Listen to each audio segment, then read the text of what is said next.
الحمد لله والصلاة والسلام على رسول الله سيدنا محمد عليه أفضل الصلاة وأزكى التسليم. أما بعد، يقول الله جل وعلا: تتجافى جنوبهم عن المضاجع يدعون ربهم خوفا وطمعا ومما رزقناهم ينفقون فلا تعلم نفس ما أخفي لهم من قرة أعين جزاء بما كانوا يعملون أفمن كان مؤمنا كمن كان فاسقا لا يستوون.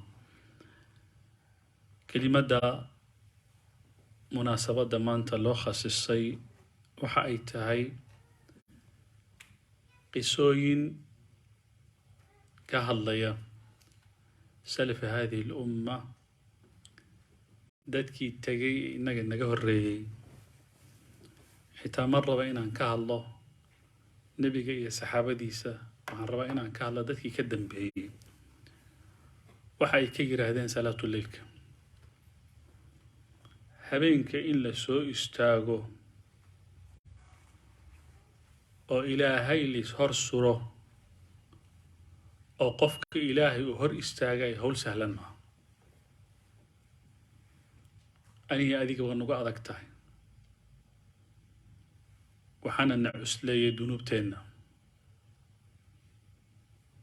si marka aanu u fahamno dadkii inaga naga horeeyey sida ay suurtagalka ugu noqotay inay ilaahay subxaana wa tacaala hor istaagaan, ayaa waxaan rabnaa qisadooda inay nala wadaagaan. muxaadaraadka waxaad ku arki jirteen in badan oo wadaadku uu hadlo. waxaan rabaa inaan ka hadashino dadka kan ee saalixiinta ah, iyagu markaa noolaa xiqbada taariikhiga nuurka leh, siday ugu suurta gashay inuu habeen walba qofku si taagnaada ilaahay subxaana wa tacaala hortii, iyadoo bini aadam oo dhanba uu jecel yahay inuu seexdo uu hurdo, inuu cuno uu cabo, inuu nasto uu raaxaysto.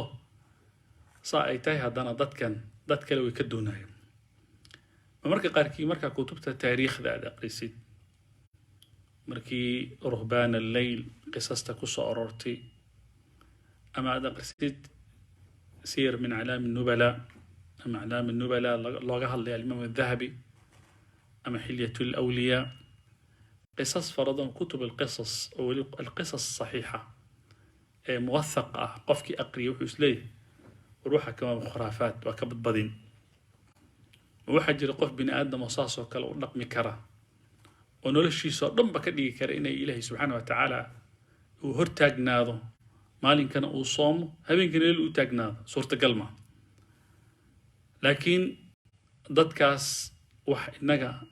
waxa u muuqday wax inaga aan noo muuqan.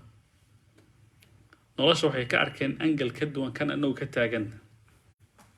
shay walbaba waa halkaad ka istaagtid wey. haddii muraayadda aad dhan u badatidna dhan bay ku tusaysaa, haddaad iyado isku beegtidna muuqaal gaaray ku tusaysaa. haddii nooca humaaga khaldan bixiya ay tahana humaag beena bay ku siinaysaa. noloshan waa halkaad ka istaagtid wey.